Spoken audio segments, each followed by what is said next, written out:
అందరికి వందనాలు, స్తోత్రాలు. దేవుని వాక్యాన్ని చూద్దాం. పరిశుద్ధ గ్రంథం నుంచి మొదటి దశలోనికి రాసినటువంటి పత్రిక 2వ అధ్యాయము 4వ వాక్యం. సువార్తను మాకు అప్పగించుటకు యోగ్యులమని దేవుని వలన ఎంచబడిన వారమై మనుష్యులను సంతోషపెట్టు వారము కాక మన హృదయములను పరీక్షించు దేవునినే సంతోషపెట్టు వారమై బోధించుచున్నాము. చాలు. ఈ దెస్సలోనిక పట్టణానికి అపోస్తలుడైన పౌలు వెళ్ళినప్పుడు దేవుడు అక్కడ పౌలు ద్వారా అనేక అద్భుతాలు చేసి ఆ ప్రజలందరినీ దేవుడు మార్చినట్టుగా మనం చూస్తాం. ఇదే 2వ అధ్యాయంలో మొట్టమొదటి వాక్యం మనం చూస్తే, సహోదరులారా, మీ యొద్ద మా ప్రవేశము వ్యర్థము కాలేదు. అదేవిధంగా ఆయన ఇచ్చినటువంటి ప్రవేశం ఆ పట్టణంలో ప్రవేశించాడు అపోస్తలుడైన పౌలు. ఆయన ప్రవేశించినటువంటి విధానము వ్యర్థం కాల. ఎందుకు వ్యర్థం కాలేదు అని అంటే, అదే మొట్టమొదటి అధ్యాయంలో చూస్తే 9వ వాక్యంలో మీ యొద్ద మాకెట్టి ప్రవేశము కలిగెనో, అక్కడ జనులు వాళ్ళే చెప్తున్నారు. చాలమ్మా. ఇప్పుడేం తెలుసా అంటే, మీ యొద్ద మాకు ఎట్టి ప్రవేశం కలిగిందో, ఓ దశలోకి విశ్వాసులారా, మేము మీ యొద్దకు వచ్చాము. మీ యొద్దకు వచ్చిన తర్వాత దేవుని మాటలు అందించాము. దేవుని మాటలు అందించిన తర్వాత మీరు మారారు, మీరు మార్పు చెందారు. ఏ విధంగా మారారు తెలుసా? విగ్రహాలను విడిచిపెట్టి మీరు జీవము కలిగిన దేవుని వైపు తిరిగారని అక్కడ వారే సాక్ష్యం చెప్తున్నారు. ఎక్కడ వారంట? ఆ దశలోకి సంఘస్థులు మారితే పక్కన వాళ్ళు సాక్ష్యం చెప్పారంట. ఈ రోజున నువ్వు మారావు, నువ్వు మార్పు చెందావు, నువ్వు బాగానే ఉన్నావు, నువ్వు ఎలా ఉన్నావు, ఏ విధంగా జీవిస్తున్నావు, ఎలా బ్రతుకుతున్నావు అనేది నీ పక్క వాళ్ళు ఏం చేయాలి? నీ గురించి సాక్ష్యం చెప్పాలి. నీ బ్రతుకు ఎలా ఉంది? ఒకప్పట్లో బ్రహ్మాండంగా బతికాడు ఆయన. ఎట్లా తెలుసా? లోకంలో అబ్బా డబ్బు, ఆస్తి, ప్రాపర్టీ బలం ఉండింది. యేసయ్యనే నమ్ముకున్నాడు, ఎంత తగ్గించుకుంటున్నాడు తెలుసా? యేసయ్యనే నమ్ముకొని ఎంత బాగున్నాడు తెలుసా? ఎంత ఆనందంగా ఉన్నాడు తెలుసా? నిజంగా చాలా మంచోడయ్యా అని నీ గురించి పక్కన వాళ్ళు ఏం చేయాలంట? సాక్ష్యం చెప్పాలంట. ఆ సాక్ష్యమే పక్కన వాళ్ళని మారుస్తుంది. అందుకే అపోస్తలుడైన పౌలు అంటాడు, మీ యొద్ద మాకు ఎట్టి ప్రవేశము కలిగెను. మీ యొద్ద మాకు ప్రవేశం వ్యర్థం కాలేదు. అది ఆ ప్రవేశం వ్యర్థం కాల. మేము మీకోసం పడిన ప్రయాస, ఆ కష్టం వ్యర్థం, ప్రయాస మాత్రం వ్యర్థం కాల.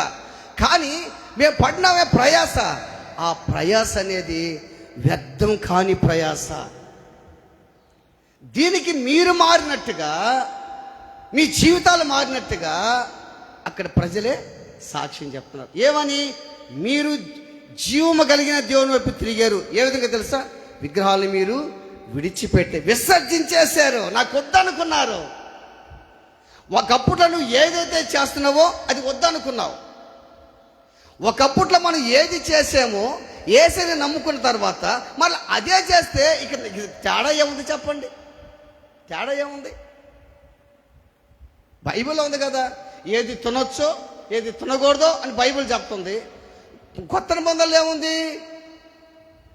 కృతజ్ఞతాస్తుతులు చెల్లించి పుచ్చుకోవటం మంచిదని ఉంది. అది మనం కుక్కని తినం కదా, పావును తినం కదా, మనకు తెలుసు కదా ఏది తినాలో, ఏది చేయొచ్చో ఏది చేయకూడదో మనకు తెలుసు కదా. దక్షిణ కొరియా దేశంలో కుక్కని తింటారు, అది వాళ్ళ ఆనవాయితీ. దక్షిణ కొరియా దేశం, పాలాంగిచో గారు చనిపోయాడానికి ఆయన ప్రభు దగ్గర ఉన్నారు. అక్కడ కుక్కని తింటారు వాళ్ళు, మనం తింటామా? మన చేపలు మాంసం అయితే తింటాం మనం, ఇంకా కొన్ని తింటాం మనం. కానీ దేవుడు చెప్పింది ఏం తెలుసా? ఒకప్పట్లో మీరు ఏదైతే చేసారో దాన్ని మీరు ఇప్పుడు ఏం చేశారు? మీరు విడిచిపెట్టేశారు. అది క్రైస్తవుడు నేర్చుకోవాల్సిన విధానం. ఒకప్పట్లో మీరు ఏం చేశారో అది మీరు విడిచిపెట్టాలి. అందుకని మీ యొద్ద మాకు మంచి ప్రవేశమే కలిగింది.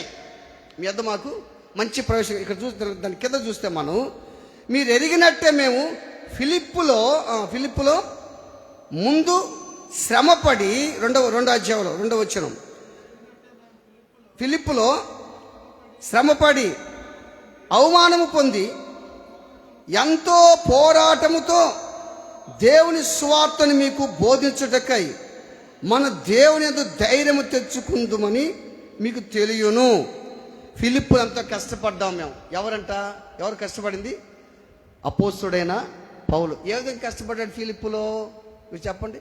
ఫిలిప్పులు ఏ విధంగా కష్టపడ్డాడు? ఎట్ట కష్టపడ్డాడు ఆయన ఫిలిప్పులో? ఫిలిప్పు పట్టణంలో ఎవరి సువార్త చెప్పాడు? లూదియా. ఎవరు? లూదియా. ఇది ఎక్కడుంది? అపోస్తలుల కార్యం 16లో చూస్తే మనకు తెలుస్తుంది. లూదియాకి సువార్త చెప్పి ఆ నుంచి తిన్నగా వచ్చి పుతోను దెయ్యాన్ని వెళ్ళగొడితే పౌలు సేవలు వీళ్ళు ఏం చేశారు? వాళ్ళని చెరసాల్లో వేశారు. ఎక్కడ? ఫిలిప్పు పట్టణంలో వాళ్ళని చెరసాల్లో వేసి బాగా కొట్టారు వాళ్ళని. అంటే మేము ఏ విధంగా కష్టపడ్డామో తెలుసా? పౌలు చెప్తాం, మేము ఏ విధంగా కష్టపడ్డాం. ఎందుకు? మీకు దేవుని సువార్తను ప్రకటించేదానికి, మీరు మంచిగా ఉండాలని, మీరు పరిశుద్ధంగా జీవించాలని, నిందారహితంగా జీవించాలని, మంచి పేరు తెచ్చుకోవాలని, మీరు పరిశుద్ధంగా నిందారహితంగా దేవుని వైపు చూడాలని మేము మీ కొరకు ఎన్నో కష్టాలు పడ్డాం అంటాడు పౌలు. అటువంటి పౌలు అంటున్న మాట ఏంటంటే, అటువంటి పౌలు అంటాడు, దాని కింద చూస్తే ఏమంటాడంటే, అటువంటి పౌలు ఏమంటాడు తెలుసా? ఏలయనగా మా బోధ కపటమైంది కాదు, అపవిత్రమైంది కాదు, మోసకరమైంది కూడా కాదు. ఎవరు చెప్తున్నారు ఈ మాట? పౌలు అంటాడు. ఏమంటున్నాడు అంటే, ఎందుకు ఈ మాట అంటున్నాడు అంటే, దశలోనికలో కొంతమంది వ్యతిరేకంగా మాట్లాడుతున్నారు ఆయనకి. అది అర్థం. ఆ దశలోనిక పట్టులో కొంతమంది వ్యతిరేకంగా మారుతున్నారు. ఎట్ట వ్యతిరేకంగా మారుతారు? ఇంట్లోనే వ్యతిరేకత వచ్చేస్తుంది కదా. భార్య అంటే భర్తకి, భర్త అంటే భార్యకి వ్యతిరేకత వచ్చేస్తుంది. బిడ్డలు ధ్వజమెత్తుతున్నారు, వ్యతిరేకత వచ్చేస్తుంది. అంటే వ్యతిరేకత వచ్చేస్తుంది. కొంతమంది ఏం చేస్తారు తెలుసా? కొంతమంది ఇంట్లో ఏమో ఇంత ఉంటుంది, బయట ఇంత ఉంటుంది.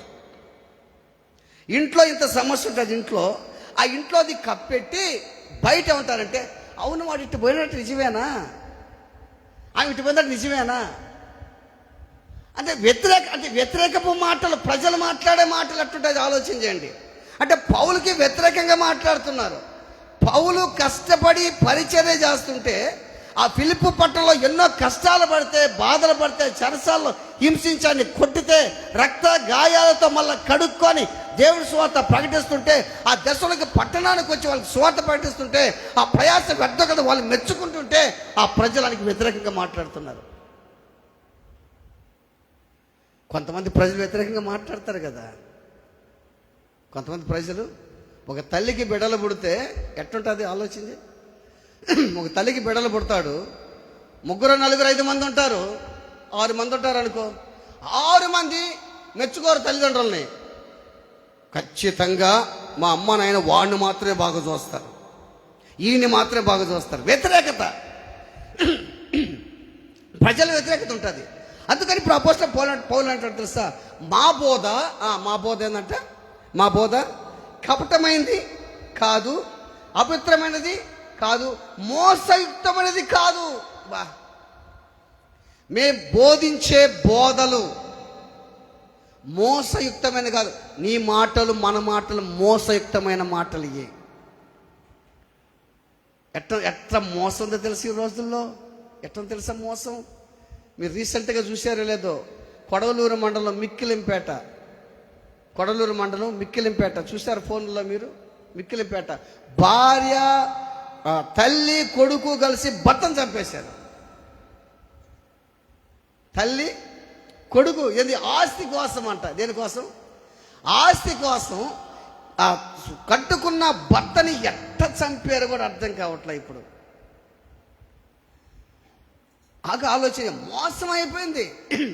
భార్య భర్తను మోసం చేయటం, భర్త భార్యను మోసం చేయటం, ఎంతసేపటికి ప్రజలు మోసం మోసం మోసం మోసం చేసి బ్రతకాల. ఆడేమో పాపం డైరెక్ట్గా పొడిచేశారు ఆయన పాపం భర్తని. ఇప్పుడు భార్యలు కొంతమంది పొడవకుండానే మోసం చేస్తుంటారు వాళ్ళు. కొంతమంది భర్తలు అట్లా తెలుసా, వాళ్ళంట గుణం కలిగిన వాళ్ళు ఊరు లేరు. కొంతమంది భార్యలు అట్లుంటే తెలుసా, వాళ్ళంత పతివ్రతలు ఎవరు లేరు. అంటే ప్రజలు ఎంత మోసం చేస్తారో ఆలోచించే. ప్రజలు ఎలా మోసం చేస్తున్నావు, ఏ విధంగా మోసం చేస్తున్నావు ఆలోచించే. దేవుడు నిన్ను విగ్రహాలు చెప్పి నిన్ను విడిచిపెట్టి నిజ దేవుడైన జీవము గల దేవుడు ఎప్పుడు నువ్వు తిరిగితివే, నువ్వు దేవుళ్ళ ఉంటివే, ఇవన్నీ వదిలేస్తేవే మళ్ళీ వాటి దానికి ఎందుకు పోతున్నావు నువ్వు ఆలోచించి. అన్నీ వదిలేస్తావు కదా నువ్వు, మళ్ళీ ఎలా వెళ్తున్నావు వాడి దగ్గరికి నువ్వు. హైదరాబాదులో తెలుసా మీకు? హైదరాబాదులో మేర్పేట ప్రాంతంలో, తెలంగాణలో, హైదరాబాదులో ఇది మరీ విచిత్రం. అది వాడు ఎట్ట చంపాడు కూడా అర్థం కావట్లే. మీకు తెలుసో తెలీదు, కొంతమంది తెలుసు, కొంతమంది చూసి తెలిసి ఉంటుంది. భార్యని మాంసం నరికే కత్తి తీసుకొని ముక్కలుగా కట్ చేశాడంట. భార్యని ముక్కలుగా కట్ చేసి కుక్కర్లో ఉడకబెట్టాడంట. ఉడకబెట్టి ఎండబెట్టి ఆ ఎముకలు అడి చేశాడు తెలుసా. ఇప్పుడు మనం కషాయం అంగడికి పోతే ఎముకి మాంసానికి తేడా తీస్తారు కదా మనకు, అట్ట ఎముక నుంచి మాంసం వేడదీసి ఆ ఎముకలు పొడి చేసి డ్రైనేజ్ కాలు చల్లేశాడంట. కారణం అక్రమ సంబంధం. ఇక్కడ ఆ అమ్మాయి పైన వాడిని చంపడం, అమ్మాయి కూడా చంపడం వాడు. ఆలోచించి మోసయుక్తమైనటువంటి పనులు. అపోస్తలుడైన పౌలు అంటాడు, మా బోధ కపటమైంది కాదు, తర్వాత అపవిత్రమైంది కాదు, మోసయుక్తమైంది కాదు. మేము పరిశుద్ధంగానే జీవిస్తున్నాం, మేము మాటలు పరిశుద్ధంగానే ఉన్నాయి. మీరు ఎలా అర్థం చేసుకుంటున్నారో మమ్మల్ని ఆలోచించాయి. భార్యాభర్తలు డిస్కషన్ చేసుకుంటుంటారు కదా, డిస్కషన్ చేసుకుంటుంటారు ఇంట్లో. భార్య ఏదన్నా మిస్టేక్ చేస్తే, పొరపాటు చేస్తే భర్త మాట్లాడుతుంటాడు కదా. భార్యాభర్తలు ఉంటారు. ఇప్పుడు భర్త ఏదైనా మిస్టేక్ చేశాడు అనుకో, భార్య ఏమంటుంది, భార్య ఎట్ట మాట్లాడుతుంది, ఆ లాంగ్వేజ్ వేరే, ఆ సంస్కృతి వేరే. భార్య ఎట్ట ఇప్పుడు భర్త ఏదైనా పొరపాటు చేశాడు అనుకో, భార్య ఎట్ట మాట్లాడుతుంది. అప్పుడు రాని మాటలు, రాని పాఠాలు, అంటే పాత పాటలు. నేను చెప్పానే, విగ్రహాలు విడిచిపెట్టి మీరు జీవము కలిగిన దేవుని దగ్గరికి వచ్చారే, మళ్ళీ ఆడికి ఎందుకు పోతారు? వాళ్ళ గురించి, మీ గురించి వాళ్ళే సాక్ష్యం చెప్తున్నారు, వాళ్ళు బాగున్న సాక్ష్యం చెప్పారు కదా. ఈరోజు నా సాక్షి మీరు కాపాడుకుంటున్నారా లేదా? మీరు పరిశుద్ధంగా ఉండారా లేదా? మళ్ళీ అదే బ్రతుకులో ఉన్నారా? దాన్ని బట్టి మనం ఆలోచన చేస్తే, ఇప్పుడు కొంతమంది ఎవరు చేస్తారు తెలుసా, ఇప్పుడు భర్త తప్పు చేశాడు, చిన్న మిస్టేక్ చేశాడు, భార్య ఏం చేస్తుంది, తిట్టి ఇక ఆ లాంగ్వేజ్, ఇంగ్లీషు, తెలుగు, హిందీ, మలయాళం, కన్నడం మొత్తం మాట్లాడుతుంది. అంటే డిస్టర్బ్ వల్ల మాట్లాడుతుంది. అదే భార్య తప్పు చేశాడనుకో, భర్త ఏం చేస్తాడమ్మా, లాగి కొడతాడు అంతే. అది భర్తకి తెలిసిన పని. లాగి కొడతాడు. భార్య ఏం చేస్తుంది, లాంగ్వేజ్ మాట్లాడుతుంది. కానీ బాగా ఆలోచన చేయాలి. అపోస్తలుడైన పౌలు ఎట్ట మాట్లాడుతుంది తెలుసా, నీ వద్ద మాకు ఎట్టి ప్రవేశం కలిగింది. నువ్వేం మాట్లాడేస్తా నీ భార్యతోటి? ప్రేమగా గద్దించాలి నువ్వు, ప్రేమగా హెచ్చరించాలి నువ్వు, ప్రేమ కలిగి చూపించాలి నువ్వు. భర్త కూడా భార్యని ప్రేమగా, భార్య కూడా భర్తతో ప్రేమగా మాట్లాడాలి. ఈ ప్రేమ అనేది పోతా ఉంది. మీ వద్ద మాకు ఎట్టి ప్రవేశం కలిగింది. ఎలా వచ్చాము మేము, ఎలా జీవించాము మేము, ఎంత కష్టపడ్డాం మీకోసం, మేము చేసిన ప్రార్థన ఏమైపోయింది ఆలోచించే.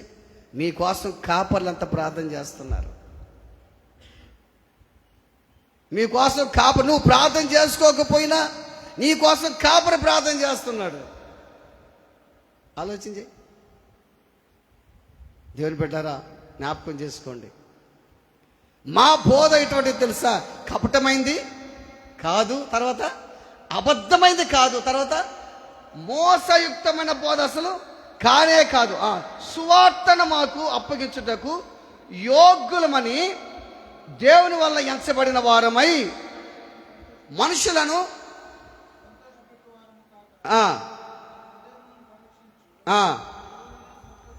దేవుణ్ణే సంతోషపెట్టు వారమై బోధించుచున్నాము. మేము మనుషులను సంతోషపెట్టే వాళ్ళం కాక దేవుణ్ణే. ఇప్పుడు బోధ ఎట్టుంటుందమ్మా? బోధ ఎట్టుంది? ఇప్పుడు ఎట్టుండాలి మా బోధ?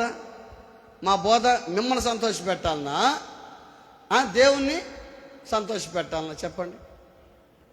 ఇప్పుడు కొంతమంది, ఇప్పుడు ఉదాహరణకి కొంతమంది ఇప్పుడు సరిగా మందిరికి రావట్లేదు అనుకో, వచ్చారు. ఏమ్మా మంచి బాగున్నావా? ఎలా ఉన్నావమ్మా? బాగున్నా సార్.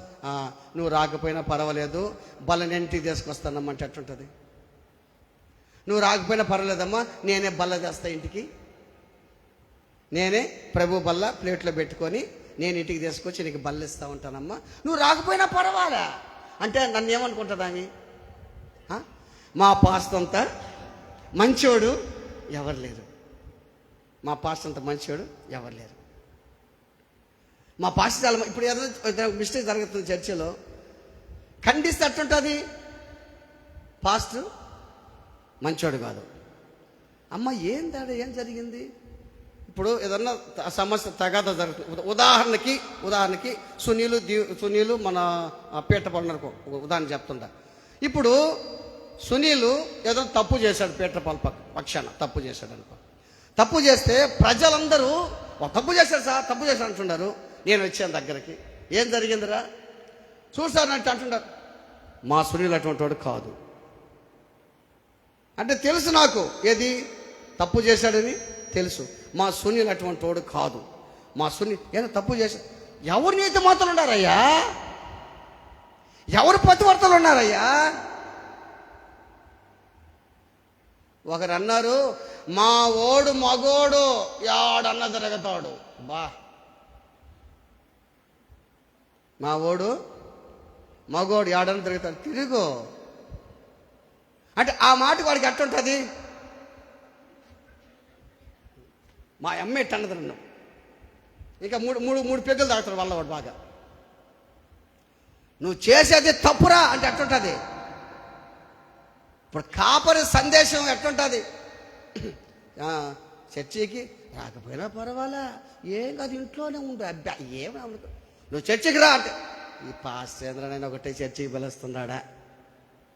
ఒకటే పిలుస్తున్నాడు ఏందినా? ఫోన్ చేశాడు అనుకో, కొంతమంది ఫోన్ ఎత్తరోళ్ళు అంటే పిలుస్తాడేమో అంటే పాపం వాళ్ళ పై వాళ్ళది, నా బాధ నాది. అది ఫోన్ కూడా చేయట్లేదు ఈ మధ్య ఫోన్ కూడా చేయటంలా. కారణం తెలుసా? ఖండించే బోధ అది నీ జీవితాన్ని ఆశీర్వదిస్తుంది, నీ జీవితాన్ని వెలకడుతుంది. ఖండించే బోధ. నువ్వు చేసే ప్రతి పని కాపరికి తెలిసిందనుకో, నీతో మాట్లాడానుకో, నేను హెచ్చరించాడనుకో, నువ్వు సంతోషంగా స్వీకరించు. మనుషుల్ని సంతోషపెట్టే బోధ కాదు ఇది. ఎవరిని సంతోషపెట్టాలా? దేవుణ్ణి సంతోషపెట్టాలా? బాగా ఆలోచించండి దేవుని బిడ్డారా. అందుకే అపోస్తున్న పౌలు అంటున్నాడు, మనుషులు సంతోషపెట్టేవారు మాత్రమే కాక మేము దేవుని సంతోషపెట్టువారమై జీవిస్తున్నాం. అదే గలతీ పత్రిక చూడండి, గలతీ పత్రిక 1:10 చూడండి, 1:10 దాని పక్కన ఉంటుంది గలతీ పత్రిక 1:10. మా బాగా చదవండి. ఇప్పుడు నేను మనుషుల దయను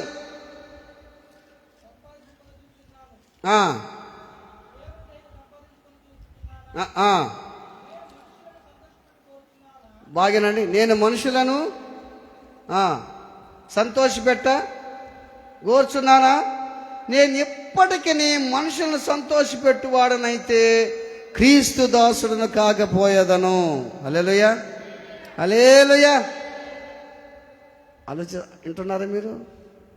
నేను ఇప్పటికీ మనుషులను సంతోషపెట్టే బోధనే చేయటం వల్ల ఎవరిని సంతోషపెట్టే బోధ చేస్తున్నాను?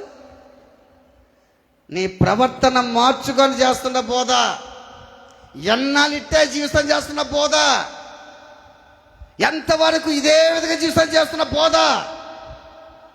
మనుషుల్ని సంతోషపెట్టే బోధ కాదు ఇది, దేవుని సంతోషపెట్టే బోధ. నీ ప్రవర్తన, నీ జీవితం, నీ మాట, నీ చూపు మార్చుకో. ఇప్పుడు మనుషులు సంతోషపెట్టడం అంటే, ఉదాహరణకి నేను ఒక ఇంటికి వెళ్ళాను అనుకో, ఒక ఇంటికి వెళ్ళాను నేను. ఆ ఇంట్లో నాకు ఫ్రెండ్ అనుకో, నాకు ఫ్రెండు ఆ ఇంట్లో నేను పోయేలాకే టీవీ ఆన్ చేసి ఉంది అనుకో. టీవీలో ఒకటి వస్తుంది, ఒక సౌండ్ అంటే ఒక పిక్చర్ వస్తుంది, సినిమా వస్తుంది. ఆ సినిమాని నేను పోయేలాక పెట్టేసి ఉంది. నేను దాన్ని చూసి రే మళ్ళా వస్తారా, మళ్ళీ వస్తాను, పోతున్నాను రే రే సినిమా చూడడానికి తెలుసు కదరా బో ఊరు నన్ను పిలిచిన ఫ్రెండ్ అయిపోయింది. మళ్ళా రెండోసారి పోయినా మళ్ళా చూస్తాడు. అరే నేను రాను బో వీడు భలే భక్తిపరుడు అయిపోయినాడా. మొన్నటిదాకా చూస్తున్నాను కానీ ఇప్పుడు నేను మాత్రం ఏసేది నమ్ముకొని చూడను. ఆ బొమ్మలు నేను చూడను. ఆయనకు పనికొచ్చే బొమ్మలు కాదు, వ్యర్థమైన వాటిని చూసిన కన్నులు త్రిప్పేయమన్నాడు కదా దేవుడు. నాకు అక్కర్లేదు అవన్నీ, వ్యర్థమైన కదా అన్నీ, నా జీవితం నష్టం చేస్తాయి. ఒకవేళ నేను పోయి హాయిగా కూర్చున్నాను అనుకో, వీడి కంటే నాకు బెస్ట్ ఫ్రెండ్ ఎవరు లేరయ్యా. ఉదాహరణకి నేను దాయలాట ఆడతా, చించక్క పోస్తా, అది కూడా చేస్తా. తర్వాత పాచికలు ఆడతా, తాగతా, అన్ని చేస్తా, మొత్తం చేస్తాను అనుకో. మొత్తం చేస్తే నన్ను ఎట్టుంటారు జనాలు, నన్ను ఏమంటారు? ఇప్పుడు అలా ఉండి పిల్లలు రావడం చాలా మంచోడు రావడా, ఇప్పుడు చాలా మంచోడు, అన్నీ చేస్తాడు రావడా. నిజంగా వాడు అటుంటాడు కాదు, వాడు అన్ని మనలో కలిసిపోయాడు. వాడు మనలో ఆలోచించి అన్నీ చేశాను అనుకో, ఇక నాకు ఎట్టుంటుంది? నేను ఎవరు సంతోషపెడుతున్నాను? ఇప్పుడు దేవుణ్ణి దుఃఖ పెడుతున్నా. నువ్వు మనుషులను సంతోషపెట్ట కోరుచున్నానా? నేను దేవుని సంతోషపెట్ట కోరుచున్నానా? నేను మనుషులను సంతోషపెట్టువాడనైతే క్రీస్తు దాసుని నేను. అబ్బా, ఇప్పుడు మనం ఎవరికి దాసులుగా ఉండాలా? నువ్వు క్రీస్తు దాసులుగా ఉండాలి అంటే నీవు ఎవరిని సంతోషపెట్టాలా? మనుషుల్ని సంతోషపెట్టకూడదు, బాధ పెట్టేది కాదాడా. మనుషుల మాట, మంచి మాట వినాలి. అరే ప్రార్థన చేసుకున్నారా, పోదాం, రే అల్లాడికి పోయేద్దాం, రారా పోయేసి మళ్ళీ ఇప్పుడు వద్దామా, ఏదో మంచి మాట పోయేస్తాం. నువ్వు ఇంట్లోకి పోయినావు, ఇప్పుడు నువ్వు నేను క్రైస్తవులమే, విశ్వాసులమే. ఉదాహరణకి నువ్వు పోయేలకే నీ భార్య సీరియల్ చూస్తుంది అనుకో, లేదా నీ భర్త సీరియల్ చూస్తున్నాడు అనుకో, ఎట్లుంటుంది నీకు? ఈ వాక్యం విని బాగా పెట్రోల్ నింపుకొని ఇంటికి పోతావు, డిష్ అని గాలి కొట్టి ఇంట్లో పోతావు అని చూస్తావు. నీ భార్యని చూస్తుంది, నీకు కూసా అంత లేదులే కూసాను అన్నది అనుకో, ఇక నీ ఎట్టుంటుంది ఆలోచించి. నీ భార్య దగ్గరికి నువ్వు వెళ్ళావనుకో, అంటే అర్థమైంది భార్యకి బాగా ట్రైనింగ్ ఇచ్చేస్తున్నావు నువ్వు. ఆ సీరియలు ఇదంటే ట్రైనింగ్ ఇచ్చినావు. మనం మార్చుకోవాలా. నీ భార్యని సంతోషపెట్టు కాదంటే దీంట్లో కాదు సంతోషపెట్టేది. ఆమెకి దాంపత్య హక్కులు ఇయ్యి, ఆమె తొక్కబాకు, నీ భార్య తొక్కబాకు, ఆమెను ప్రేమించు, ఆప్యాయంగా పలకరించు. కూల్ చేసిన డబ్బులు ఇంట్లో ఇవి కూడా అన్ని లోపల పెట్టుకోబాకు, అన్ని ఇయ్యి, మనిషితో బాగుండు. అంతేగాని వీటిల్లో కాదు. నువ్వు భార్యను సంతోషపెట్టి మంచిదే, దేవుని విషయంలో కాదు. ఒక్కటే గుర్తుపెట్టుకో, దశలోనికే విశ్వాసులు విగ్రహాలు విడిచిపెట్టి శివము కలిగిన దేవుని వైపు తిరిగారు వాళ్ళు. మళ్ళీ వెనక్కి చూడలే వాళ్ళు. Praise the Lord. నువ్వు వెనక్కి చూస్తుండవు. నీ వీపు నువ్వు చూస్తుండావా? పక్కన అడుగుతావు, నా వీపు ఎట్టుందరే, నా వీపు బాగుందా చూడు, బ్రహ్మాండంగా ఉందిరా నీ వీప, నీకేమరా నాయన,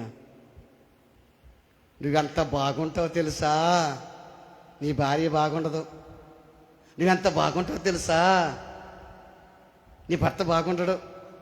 ఊరికి చెప్పేది మనుషుల్ని నాశనం చేసే ప్రజలు ఉన్నారు. జాగ్రత్త, వాళ్ళ మాట వినబాకండి. మనుషుల్ని సంతోషపెట్టే బోధ కాదు. కొద్ది రోజుల కిందట అమెరికాలో తెలుసు కదా మీకు, అమెరికా దేశంలో కాలిఫోర్నియా ఒక రాష్ట్రం. ఆ కాలిఫోర్నియా రాష్ట్రంలో లాస్ ఏంజల్స్ అనే ప్రాంతం ఉంది. ఆ లాస్ ఏంజల్స్లో ఒక స్త్రీ సువార్త ప్రకటిస్తుంది. మీరు నా మాట వినండి, దేవుడు చెప్తున్నాడు, దేవుడు రాబోతున్నాడు, ఉగ్రత రాబోతుంది, మీరు మారండి, మీరు మార్పు చెందండి అని చెప్తే అందరూ నవ్వుకుంటా హేళన చేస్తా, ఆ సువార్త చెప్పామని హేళన చేస్తా, నవ్వుకుంటా ఎగతాళి చేస్తా పోతా ఉన్నారు. ఒక సభ పెట్టుకున్నారట, ఒక మీటింగ్ హాలీవుడ్లో ఒక మీటింగ్ పెట్టుకున్నారంట. ఒక స్టేడియంలో ఒక రూమ్లో ఒక మీటింగ్ పెట్టుకుంటే ఆ మీటింగ్లో ఎవరు గొప్ప, ఎవరు హీరో అంటే, మా నాన్న హీరో, మా అమ్మ హీరో, లేదా ఇంకొక విషయం తెలుసా, ఆ లాస్ ఏంజల్స్ అన్న ప్రాంతంలో ఎక్కువగా ఉండేది సినిమా యాక్టర్లు అంట, ఎక్కువ పాపం. రెండోది కోటీశ్వరులు. నిజంగా ప్రపంచంలో 8వ స్థానం అంట దానికి ఉండేది. అటువంటి రిచ్ గల ప్లేస్ అంటది, రిచ్ ప్లేస్, అగ్రరాజ్యం. ఏదది అమెరికా అనేది అగ్రరాజ్యం అనుకోవచ్చు. నేను ఉన్నతమైన వ్యక్తిని, నేను మంచి వ్యక్తి అనుకుంటే ఏ రోజు కుప్ప కూలిపోతావో నీకే తెలియదు, గుర్తుపెట్టుకో. అగ్రరాజ్యమైన అమెరికా ఒక్కొక్కరు గర్వించి భయంకరమైన పాపం చేయటం. రెండోది మనందరం ఒకటే, మనకి దేవుని అని చెప్పి దేవుని అవమానపరిచారంట వాళ్ళు. యేసు ప్రభుని అవమానపరిచారంట ప్రజలు. నువ్వే హీరో, నేనే హీరో, మా హీరో వాడు, ఈ హీరో వాడని చెప్పి నవ్వుకుంటూ హేళన చేస్తూ గంతులేస్తూ దేవుని అవమానపరిచి మనుషులు సంతోషపెట్టారు వాళ్ళు, దేవుని దుఃఖ పెట్టారు వాళ్ళు. 3 రోజుల వ్యవధిలో ఏం తుఫాను వచ్చింది? అగ్ని తుఫాను. మామూలు తుఫాను కాదు, ఏదది? అగ్ని తుఫాను. సొదొమ ఏ విధంగా కాలిపోయిందో, అమెరికా దేశంలో కాలిఫోర్నియా రాష్ట్రంలో లాస్ ఏంజల్స్ అనే ప్రాంతంలో అగ్ని తుఫాను వచ్చి 30,000 ఎకరాలు నాశనం అయిపోయినాయి, ఇల్లులు మాడిపోయినాయి. ఒకే ఒక ఇల్లు ఉందంట అక్కడ. ఆ ఇల్లు ఏందది? యేసు ప్రభుని నమ్ముకున్నటువంటి ఇల్లు. ఆ ఇల్లు మాత్రం కాల్లా. అటువంటి ఉగ్రత రాబోతుంది దేవుని బిడ్డలారా, గుర్తుపెట్టుకో. నాకేమి తినుము తాగుము సుఖించమనుకుంటున్నావా? కష్టపడే మనస్తత్వం లేకుండా నేను క్రీస్తులో కష్టపడలేను, నా బ్రతికింత నేను హ్యాపీగా ఉంటాను అనుకుంటున్నావా? చాలా మంది నాకెందుకు శ్రమలు అనుకుంటున్నారా? నాకెందుకు ఈ బాధలు, నాకెందుకు ఈ కష్టాలు, మాకేనా శ్రమలు, మాకేనా ఈ బాధలు, మాకేనా శోధనలు అనుకుంటున్నావా? ఒక విషయం చెప్తా, ఎంతోమంది కూర్చోను మనం ఇక్కడ. నువ్వు అనుకోవచ్చు, నీ మనసులో ఒక ప్రశ్న వేసుకోవచ్చు, నాకే ఎందుకు ఈ శోధన, నాకే ఎందుకు ఈ శ్రమ నువ్వు అనుకోవచ్చు. కారణం ఏం తెలుసా? ఆ శ్రమ నీకొస్తే, ఆ శ్రమ కానీ నీకొస్తే ఆ శ్రమ నువ్వు సహించగలవు. దేవుడికి నీ మీద నమ్మకం ఉంది కాబట్టి ఆ శ్రమ నీకు వస్తుంది. నువ్వు ఎటువంటి శ్రమ వచ్చే దాన్ని ఎదుర్కొంటావు. చాలా మందికి రావటం ఎందుకు తెలుసా? వాళ్ళకి కానటువంటి శ్రమలు కానీ వస్తే డిషన్ వెళ్ళిపోతారు బయటికి. ఆ శ్రమ వచ్చిన నిలబడి ఉన్నావంటే నువ్వు ఆ శ్రమలో కూడా దేవుని స్తుతిస్తుంటావు. ప్రైజ్ ది లార్డ్, హల్లెలూయా. ఆ శ్రమగా దేవుని ఆరాధిస్తావు, నువ్వు నేను గట్టిగా స్తుతిస్తావు. నువ్వు ఆ శ్రమలో కూడా, ఆ శ్రమ నీకు వచ్చింది, నీ మంచి కోసం శ్రమ వస్తుంది, దాని మీద గొప్ప ఆశీర్వాదాలు దాగి ఉన్నాయి, గుర్తుపెట్టుకో. దేవుని బిడ్డలారా ఆలోచించాయి. శ్రమ వేరు, శోధన వేరు. తెలుసా మీకు? సార్ చెప్పాను కదా మీకు, శ్రమ వేరు, శోధన ఎట్టుంటుంది చెప్పు? శోధన ఎలా ఉంటుంది? నీవు గనుక యేసు దేవుడు కాదని చెప్తే ఈ ఫోన్ నీకు ఇచ్చేస్తున్నాడు అనుకో, శోధన. ఇది శోధన. తర్వాత శోధన, ఇంకొక శోధన మనకు బైబిల్ ఆధారం ఏముంది? యేసు ప్రభుని సాతాను ఏమన్నాడు? దైవ కుమారుడా, నువ్వు నిజంగా దేవుని కుమారుడు అయితే రాలని. శోధన. నువ్వు పోతా ఉండవు. పక్కనే షాప్ ఉంది, నోరూరింది అనుకో, మందు, శోధన. పోతా ఉండవు, చెట్టు కింద కుండ ఉందనుకో, శోధన. దావీదుకి ఏందది? శోధన. దావీదుకి శోధన.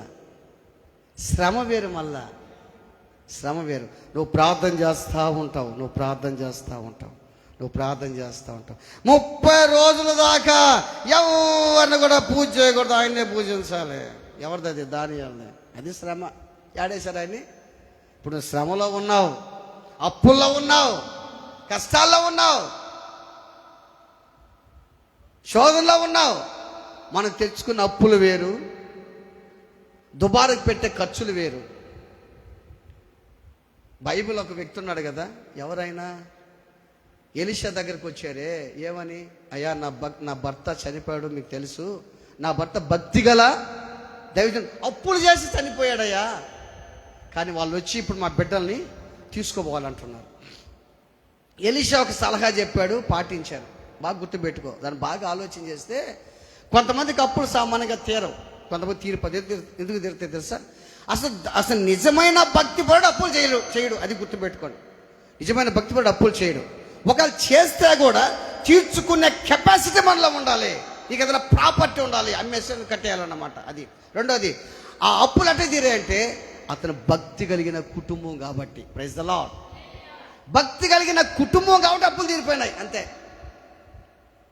ఏముంటే తీరుస్తాం మనం జీవితంలో? ఆలోచన చేయి. తినేదే కష్టం అయిపోయా, ఇంత పెద్ద అప్పులు చేస్తుంటే ఆలోచన చేయి. దేవుని బిడ్డారా, మా బోధ కపటమైంది కాదు, అబద్ధమైంది కాదు, మోసక్తమైంది కాదు. మనుషుల్ని సంతోష పెట్టగోరుతున్నామా? దేవుణ్ణి సంతోష పెడుతున్నావా? గుర్తుపెట్టుకో. ఎవరిని సంతోష పెడుతున్నావు? మనుషుల్నా? దేవుని? నీ బిడ్డలతో అసలు మాట్లాడుతున్నావా? నీ బిడ్డల మందిరికి రావట్లే, మాట్లాడుతున్నావా? మంచిగా మాట్లాడుతున్నావు, ప్రేమిస్తున్నావా? అసలు ఆలోచన. రాబోతుంది ఒక రోజు, దగ్గరలో ఉంది ఒక రోజు, గుర్తుపెట్టుకో. ఒక రోజు దగ్గరలో ఉంది. ఆ లాస్ ఏంజల్స్ ఒక స్త్రీ ప్రవచించిందంట, సువార్త చెప్పిందంట. నేను చూసేదంటావు, నేను సువార్త చెప్తుంది. ఆమె నవ్వుతున్నారు, ఆమె చూసి నవ్వుతున్నారు. ఇప్పుడు కూడా ప్రజలు నవ్వుకుంటా ఉంటారా? నవ్వుకుంటా ఉంటారు ప్రజలు. మన ఇంట్లో మనం సరి చేసుకోకుండా పక్కన సరి చేస్తుంటాం. మన ఇంట్లో మనం సరి చేసుకోవాలి ముందు. పక్కన గురించి మాట్లాడొద్దు, పక్కన గురించి విమర్శించొద్దు, మోసక్తమైన మాటలు మాట్లాడొద్దు. నీ నోటు గుండా కృతజ్ఞత వచ్చినమే రావాలి. ఆమేన్. అందుకే మనుషులు కొనియాడితే మనకు శ్రమ అంట బైబిల్ చెప్తుంది. మనుషులు ఎప్పుడు కొనియాడతారు మనల్ని? ఇందాక చెప్పాను నేను, వాళ్ళ విధానంలో మనం పోతే, అబ్బా సునీల్ అంటే మంచోడు లేడయ్యా, దేవుని కుమార పీట పలట మంచివాడు ఎవ్వరు లేరయ్యా. ఎందుకంటే నేను అన్నీ చేస్తున్నా, నాతో చేస్తుంటారు కాబట్టి. వాళ్ళు కానీ నేను చేయనన్నారు అనుకో, నేను వాళ్ళు ఏం చేస్తాను? ద్వేషిస్తా. నన్ను సంతోష పెట్టలే వాళ్ళు. ఎవరు సంతోష పెడుతున్నారు? దేవుని సంతోష పెడుతున్నారు. అది నేర్చుకోవాలి మన జీవితంలో. మనుషులు అవలంబించే పనులు కాదు నువ్వు చేసేది, దేవునికి ఇష్టమైన పనులు చేయి, దేవునికి ఇష్టమైన కార్యాలు చేయి. అప్పుడే నువ్వు దీవెనకరంగా బలా నమ్మకమైన మంచి దాసురాలుగా ఉంటావు నీ జీవితంలో. ఆలోచన చేయి.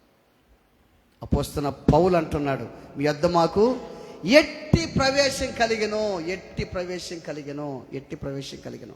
అక్కడి జనులు, ఒకసారి దాన్ని చూద్దాం.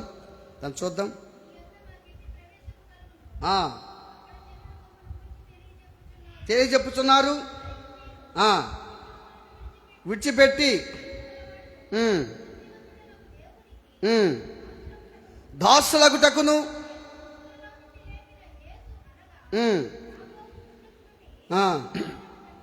తప్పించు ఆయన కుమారుడైన యేసు వచ్చునని ఎదురు చూచుటకును. ఇప్పుడు బాగానండి, మీరేలాగు దేవుని వైపు తిరిగితురో ఆ సంగతి వారే తెలియజేస్తారు. చెప్పకూడదాం, మీరు దేవుని వైపుకి ఏలాగే తిరిగారో ఇప్పుడు బాగా గుర్తుపెట్టుకోండి అమ్మా. మనం ఉండే ఊర్లో మనకు మంచి పేరుందా? బాగా గుర్తుపెట్టుకో, మంచి పేరు మనకుందా? నువ్వు దేవుని వైపు ఎలాగూ తిరిగేవో పక్కన నీ గురించి సాక్ష్యం ఇస్తున్నారా? నువ్వు యేసుని నమ్ముకున్నప్పటి నుంచి ఈ యొక్క అమ్మాయి చాలా భక్తిగా ఉందని పక్కన సాక్ష్యం చెప్తున్నారా? నీ సాక్షి నువ్వు కాదు చెప్పుకునేది. అసలు నువ్వు ప్రార్థన చేస్తున్నావా? వాక్యం చదువుతున్నావా? గుర్తుపెట్టుకో, ప్రార్థన చేయటం అంటే ఏందమ్మా? మనం దేవునితో వాక్యం చదవటం అంటే ఆయన, మీ అందరికి ఈ రెండు విషయాలు బాగా తెలుసు. ఇప్పుడు ఒకటి, ప్రార్థన చేస్తున్నాం. ఆయన ఎవరమ్మా? ఆయన సర్వలోకానికి చక్రవర్తి. ఇప్పుడు ఎమ్మెల్యే గారు వచ్చారమ్మా, కలెక్టర్ గారు వచ్చారు. ఇదంతా బీడు సార్, మాకు స్థలం కావాలంటావా? ఇటు కడతావా?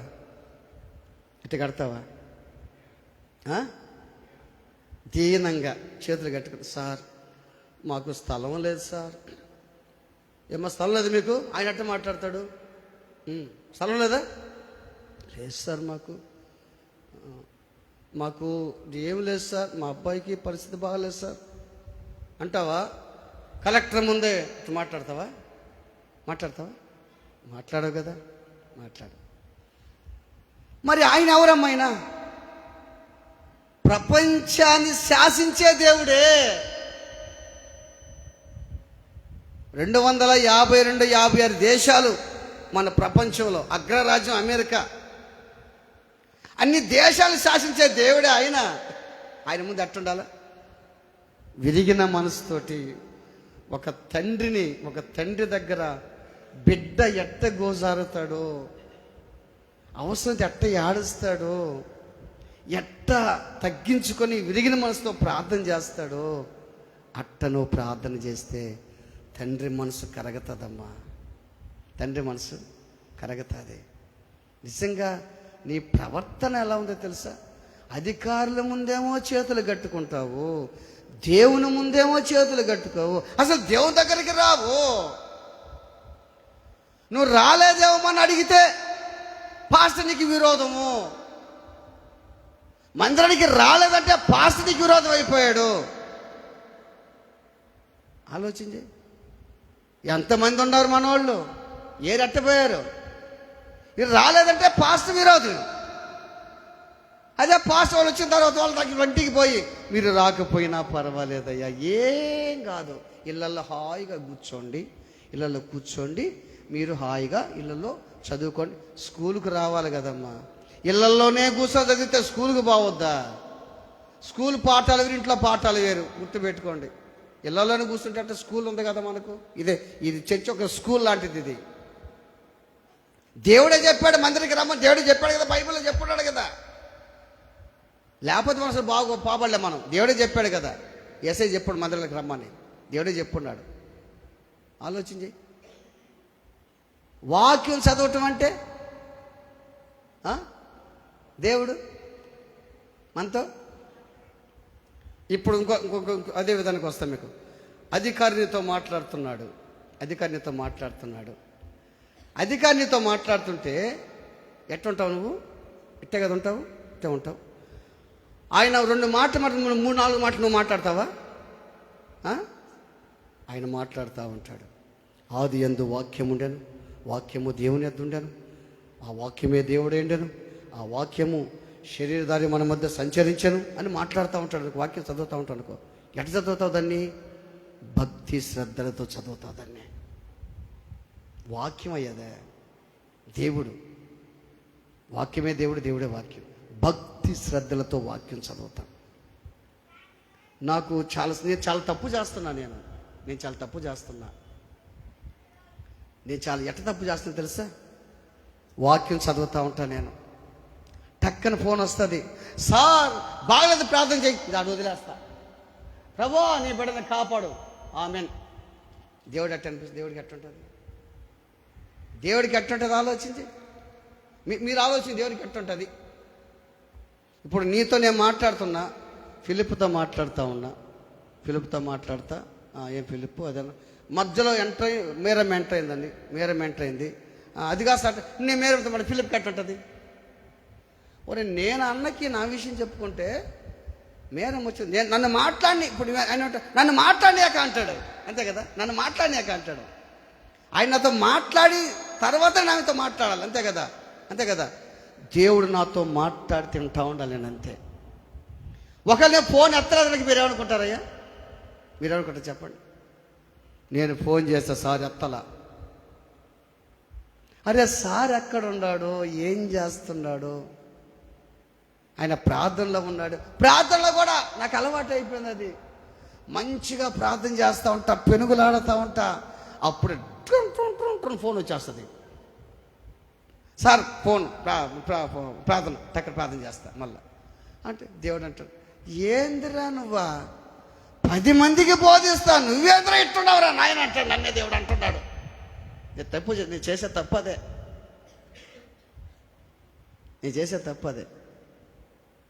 ఒరే నేను పిలుస్తున్నాను రా చర్చికి, వాళ్ళు రావట్లేదు అంటాడు దేవుడు. సామెతలను మాట్లాడితే సామెత 1వ అధ్యాయంలో, నేను పిలువగా